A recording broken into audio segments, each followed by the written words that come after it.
Les derniers bateaux pointent leur étrave dans le port d'Armor, les pontons s'animent doucement et c'est désormais toute la ville de Saint-Quay-Portrieux qui va vivre au rythme de la course au large. Sur les quais, on peaufine l'installation du village qui va accueillir le public, masqué bien sûr. Et du côté de l'organisation de course, pas de gros briefing cette année, tout se fera par visioconférence avec les skippers. Alors une édition un peu particulière.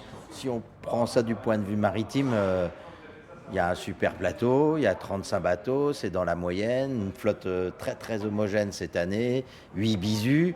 Donc voilà, si on occultait toute cette problématique sanitaire, on pourrait dire qu'on est sur une solitaire tout à fait classique, somme toute. Et le plateau sera relevé cette année avec une jeune génération qui caracole en tête depuis le début de la saison.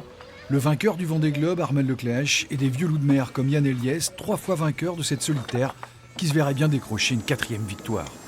J'en rêve, jouable. Disons que la marge et la fenêtre de tir sont de plus en plus étroites. Mais bon voilà, je fais encore partie de ceux qui peuvent animer la course. Et donc voilà, une victoire d'étape et une place dans les 5 suffirait à mon bonheur. En effet, le dernier Figaro 3 et ses foils sortis la saison dernière donnent un avantage certain aux spécialistes de la glisse. Et à ce jeu-là, la jeune génération, emmenée par Tom Laperche et Sam Goodchild, ont leur mot à dire.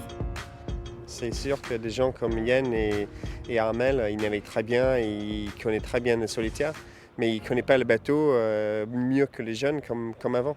Okay, il va vite apprendre, mais si une jeune qui vient de petits bateaux vient ici, ou moi qui viens d'un peu de classe 40, je pense que les horizons différents, c'est aussi intéressant. Donc c'est surtout la plateforme ou le support du bateau qui remet le niveau à plat. La première étape de cette solitaire sera très ouverte, 600 000 de course avec une seule marque de parcours, le Fastnet.